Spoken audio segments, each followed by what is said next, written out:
The broadcast is now starting. All attendees are in listen-only mode.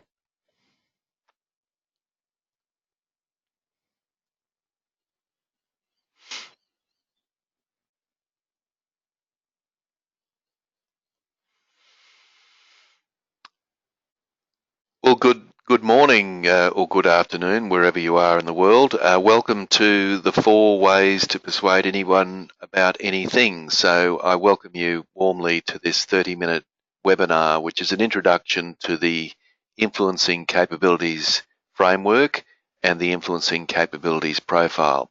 I just want to make sure that I'm being heard. So just in the question box there on the right-hand side, could you just type in the word clear? And that will reassure me that I'm not talking to myself. So that'd be great. Yep. Thanks, Greg. Thanks, Jill.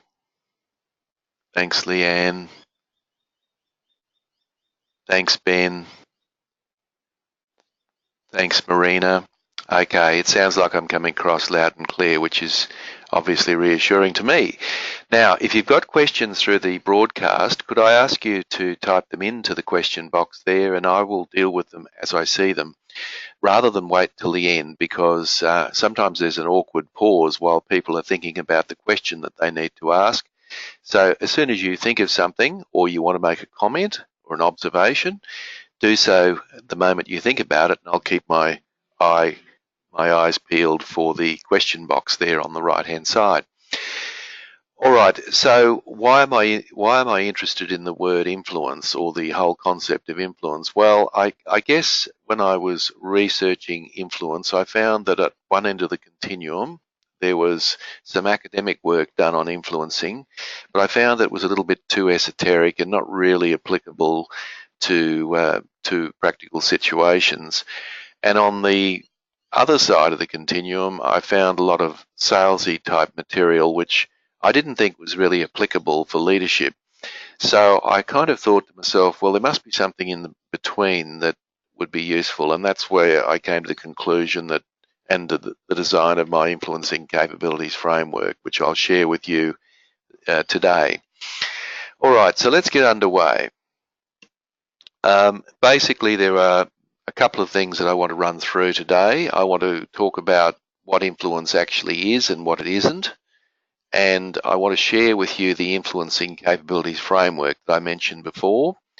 And if I get a little bit of time, I might talk about some of the tools in my book, the New Influencing Toolkit. There are 65 tools, which obviously I cannot get through in 30 minutes, but they're all available in the book if you wish to purchase that. All right, so if you look at the 4 leaders that, or the 4 faces there on your screen, and the question that I'm asking you is, what do they all have in common? Well, obviously they're all leaders. The first thing I want to say about these 4 leaders, I'm not necessarily endorsing them, or I'm not suggesting for a minute that they're necessarily heroes of mine, but they all have something very much in common. And what they have in common, essentially, is that they were all, and in one case still is, highly influential. So in their own way, they were able to influence, well, in a global way, significant change.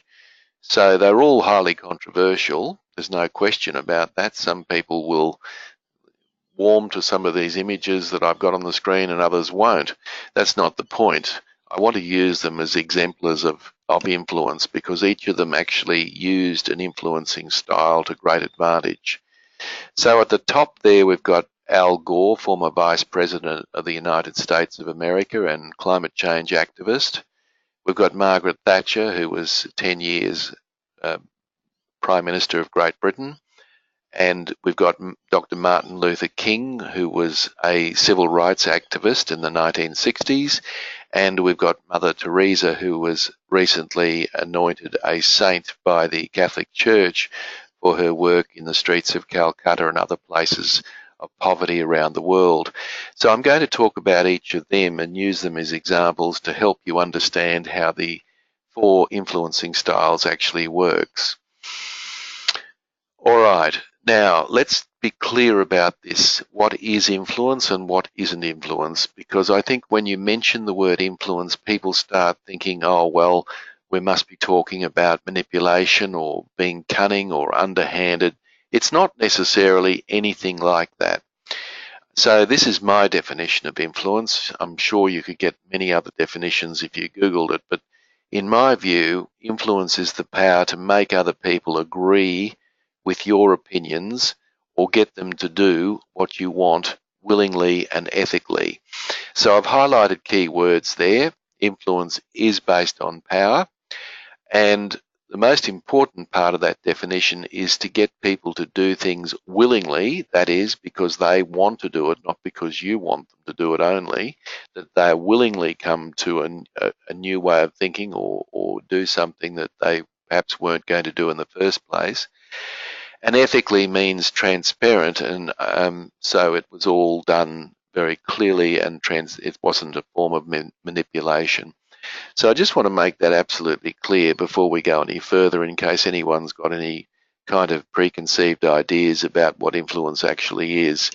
Of course, manipulation is a form of influence, but I'm not really interested in that in this broadcast. Now, the important thing to understand that when we're influencing anybody, and you could substitute the word persuading, but if you're trying to persuade somebody about something, there are three variables involved. There's three characteristics that need to be considered. First of all, there's your own preferred style and approach.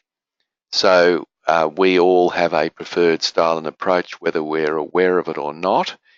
And if you choose to do the influencing capabilities profile, which I'll talk a little bit about later, it will give you some clarity around what your preferred style and approach is. Now, it's likely that you'll probably use that too often, because the way you like to be influenced is often the way you will influence other people. So, for example, if you believe in influencing people through logic and structure and facts and data, then it's highly likely that that's the way you will be influenced as well.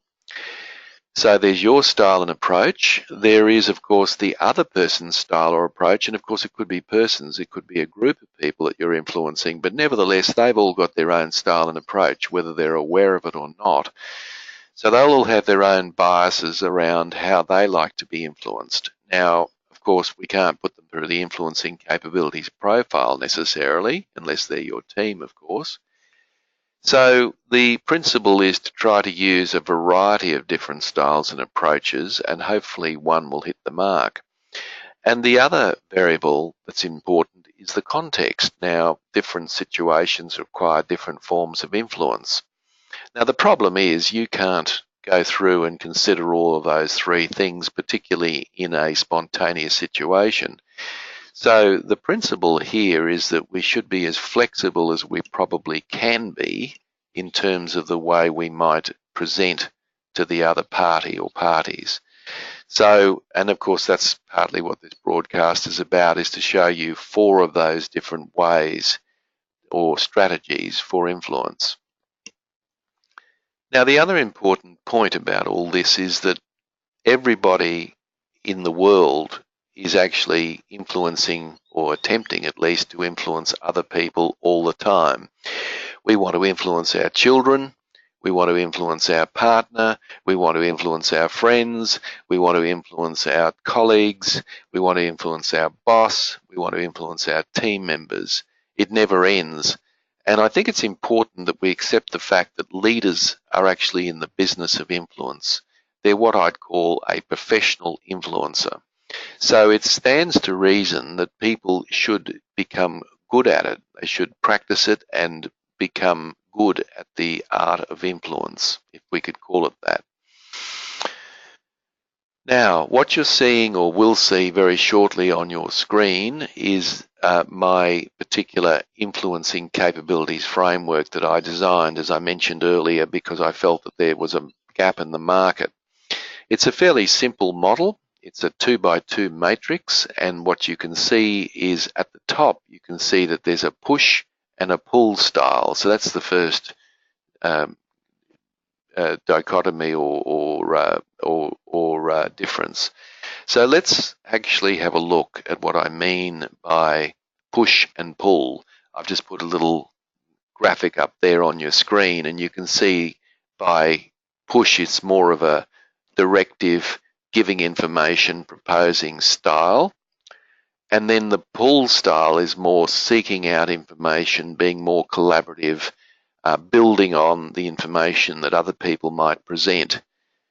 Now, if you do the profile, the first important thing that will come up is it'll show you whether you're predisposed to a push or pull style. And the ideal, of course, would be to have a fairly even score, which suggests that you would be quite comfortable moving from a push to a pull style if and when the situation arises. Now, over on the left-hand side, you've got a logical and an emotional approach. And logical, of course, is using data, facts, figures. I'll just put up a little graphic that might help you with that. It'll come up, there it is on your screen. And you'll notice there that we've got facts and evidence and rationale and structure and measurement. That's one particular approach. And the other approach is the emotional approach, which is about feelings and perceptions and values. Now, the workplace, of course, is very biased towards the logical approach. We like to think that we're very logical. We have our key performance indicators. We have our processes and procedures. We have our structures. But the reality is there are a lot of people in your workplace, and you may be one of them, who actually operate on an emotional approach when it comes to influence. And it's far more prevalent than we might think. That's why advertisers spend quite a deal of time tugging at the heartstrings, because they know that that's going to capture or persuade a lot of people. So that's the framework, and then within the framework we've got 4 particular influencing strategies. We've got investigation, which is a push logical strategy. We've got motivation, which is a push emotional strategy. We've got calculation, which is a logical pull strategy, and we've got collaboration, which is an emotional pull strategy. So the profile actually gives you a score around these 4 and gives you an indication of which style you favour. My suggestion is to use all 4, because it's highly likely in your deliberations with people you'll come across people who actually are predisposed to one of those 4, and because you don't know for sure, the best opportunity for you is to use all 4. Let me give you an example. If you were giving a presentation to a group of people, it's highly likely that in that group of people you'll have a variety of different predispositions to influence. And let's say it's a presentation where you're trying to influence people. You might start off by giving some facts, some analysis of the situation. So you start off using investigation. You might then also talk about the big picture. In other words, how your proposal links into the strategic vision of the organisation. So I will then use motivation. I might also use collaboration by involving the audience in the presentation by fielding questions and comments and observations. So I'll use collaboration. And then I might sum up by talking about the pros and cons of my proposal. So I might talk, for example, about all the advantages, maybe 3 or 4 bullet points, and then again I might talk about 3 potential pitfalls of not going down the road of taking on the suggestions that I'm putting forward. So you could imagine if you structured your presentation around that framework, it's highly likely that you'll hit the mark in terms of being more effective in persuading people of your way. So that's the framework. So what I want to do now is have a look at some of the different, we'll actually look at each of the strategies in a bit more detail. If you've got any questions, people, you know what to do. Go to the right-hand side and type in your question, and I'm more than happy to field it at any time. So if you look at and I use an adjective in each of these to give it a little bit more clarity. So if you look at the investigator, we might call them the Inquisitive Investigator. They'll use facts, figures and logic to assert their argument, and they will tend to persuade in a very structured and methodical way. So a good example of that was Al Gore. So Al Gore, of course, reinvented himself after he lost that election in 2000 against George W. Bush. It all came down to a handful of votes in Florida. But after that, of course, he brought out a video called The Inconvenient Truth. And in that video, he used graphs and statistics and facts to convince people that we needed to do something about climate change. His approach was very structured and very methodical.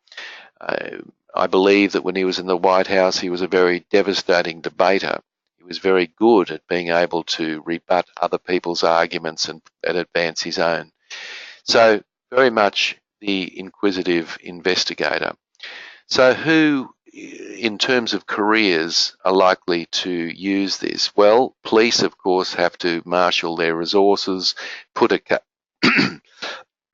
excuse me,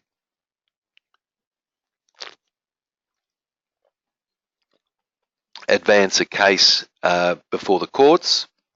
Scientists and researchers, of course, will put a hypothesis down and will, through research, conclusively demonstrate the validity of that hypothesis or otherwise. So they're in the business of investigation. So you'd use workplace incidents such as safety or harassment. These would be classic examples of where you'd want to gather support and evidence, and you would then put a report together to indicate what changes needed to take place. So where you wouldn't use it is if you want to engage the hearts and minds of people. Excuse me.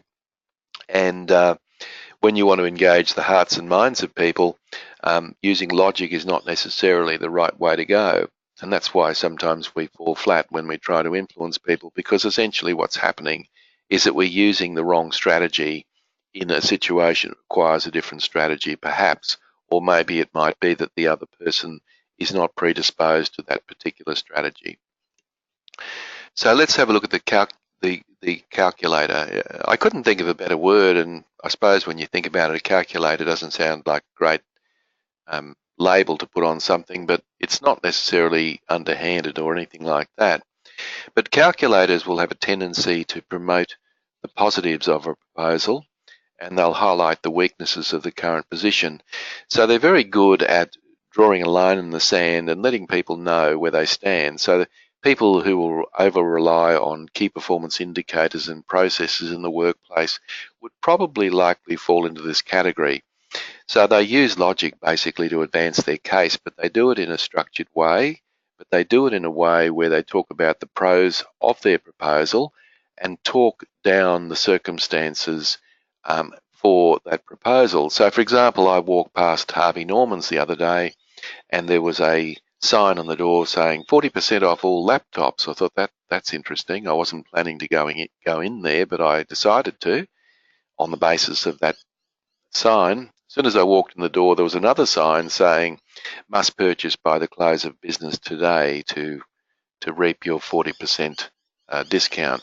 So that's a classic retail strategy where they're talking up their proposal and they're also trying to corner you into making a decision very quickly.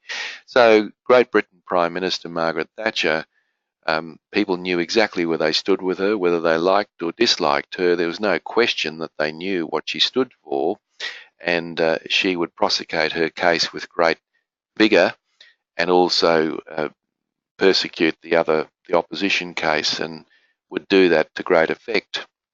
So what about the positions in society that use this? Well, you've got salespeople, as I've mentioned, you've got financial advisors. This is the best deal going, but you need to get in on the ground floor. Teachers will do this, and if we think about teachers that we respect or respected, they're often people who would draw that line in the sand, and we knew exactly where the line in the sand was. So any change in the workplace that directly impacts on workforce would require you to sell the positives of the change and at the same time explain why it's important that we go down this road, because otherwise we might be put in a difficult position. But if people in situations where people need to work together, so there's the human element, it's not necessarily going to work for you. Now, the next one, which will come up on your screen very soon, is the Mindful Motivator. Now, the Mindful Motivator, the next two, of course, are below the line, so to speak. In other words, they're emotional forms of influence. So if you want to see one of the greatest speeches of all time, if you haven't already, go onto YouTube and type in "I Have a Dream," which was arguably Martin Luther King's greatest speech. And in that speech, he used great rhetoric, and he painted very vivid pictures, not too much fact. And he used that speech to move a nation and arguably a generation to consider with great seriousness the whole notion of civil rights. So motivators are often, they have a way with words, and they can define a simple and compelling vision, and they will talk about visioning all the time. So who uses this in the workplace? Well, entrepreneurs use it. They, of course, have a big picture, an Elon Musk or a Richard Branson, and then they surround themselves with people that will help them achieve that vision. Advertising executives, public relations executives, artistic directors all probably need to use mindful motivation more than anything else. So this is great when you want to develop a sense of commitment towards a cause, but it's not terribly good if people want to know the facts. So if you're cutting costs, it's pretty important that people actually understand why the cost cutting is occurring before they want to know what the big picture is. All right, so finally, the collaborator, the collegial collaborator. The collegial collaborator are people who will tend to influence using emotion. The difference, of course, is that they will build teams. So what they're attempting to do is to build a tight, focused team. So they're usually great team builders. So they try and engage the hearts and minds of people. And I consider Mother Teresa in this area. She, of course, built coalitions of support, brought together lots of volunteers, NGOs and government agencies towards her cause of extreme poverty, and she was very good at that, and of course achieved some great things, notwithstanding perhaps some controversy about her, and of course all the others as well, but I'm just using her as an example to point out somebody who used collaboration to great effect. So a conductor of an orchestra, of course, doesn't play a musical instrument, but they themselves collaborate with the various sections of the musician to create an ensemble. So you've got choreographers who do similar sorts of things. So in circumstances where you've got strong and diverse views and opinions about a topic, it's best to get people together to talk about that, despite the fact that often we don't. We should, and it gives people a chance to be able to understand another perspective. But if people want to know the facts and the rationale behind a decision, collaboration is not a good way to go. They want the information. So that's how that works. So again, if you use the wrong one in the wrong situation, you're probably not going to get the result that you want. So what I want to do now, just in the last few minutes, if there are any questions, guys, type them in and I'm more than happy to answer those. This is the cover of the Influencing Capabilities profile you might be interested in undertaking online. And if you're interested in undertaking that, let me know. Or you can go straight to the web address there. I'll be sending you these slides, of course, after the presentation, as I always do, and you can complete the profile. What the profile will do, as you'll see now on your screen, is it'll show you your percentages around, you can see here push, and the pull percentages. You can actually see these are the 4, or in fact the 16 underpinning capabilities around those 4 influencing strategies I mentioned before. And you can actually get a percentage for each of those. So it actually shows you what to work on. So for example, if I was coaching this person, I would probably be suggesting to them that they probably need to look at shared ownership as as an approach in their own leadership style. And perhaps they might also consider offering concessions when they're working with stakeholders. These are the low scores, and these are the ones that might need to be developed. So you get an overview like that.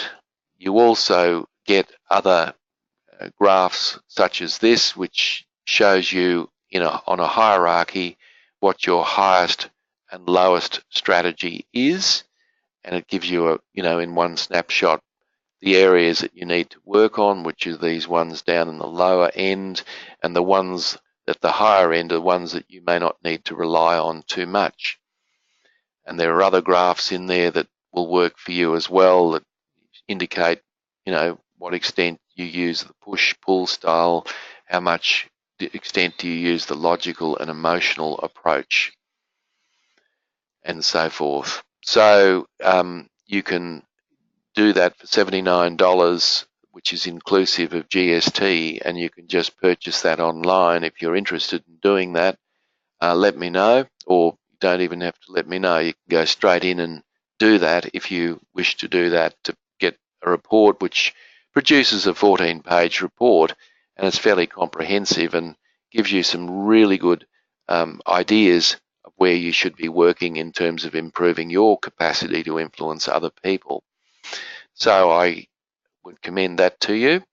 The other thing I'd like to do before we wrap up today is just let you know that the book, The New Influencing Toolkit that I wrote, has, as I said earlier on, 64 different tools, and you might like to purchase that with your profile, and it'll give you some really good practical tips on how to do that, how to influence people.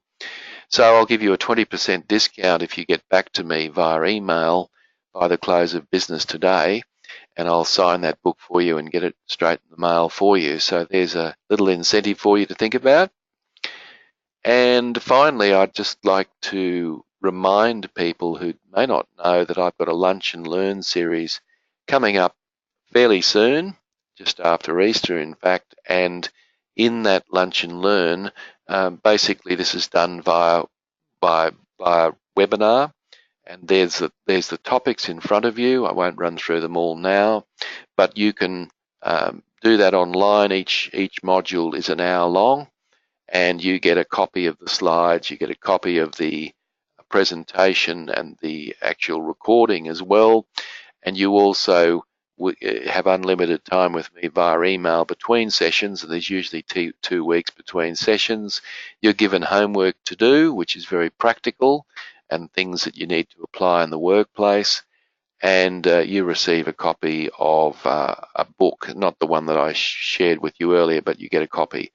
So I think it's really good value, just under $300 to do that, and if you're interested, let me know, and there's discounts for bulk people who might want to go through that. So that's pretty much it, guys. If you've got any questions, I've got about a minute to go. By all means, let me know. But if there aren't any questions and you're a quiet bunch today, even though we've got a lot of people in the presentation, I might just sign off.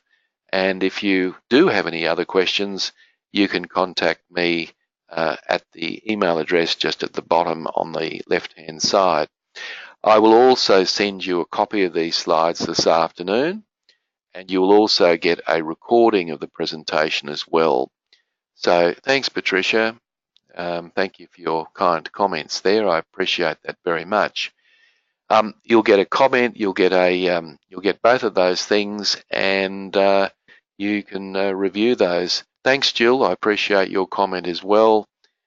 Thank you. Thank you, Bill. Thanks, Jenny. Okay, so guys, that's it. And so I will leave you with it and look forward to seeing you at the next free webinar. Thanks, guys. All the very best, and goodbye.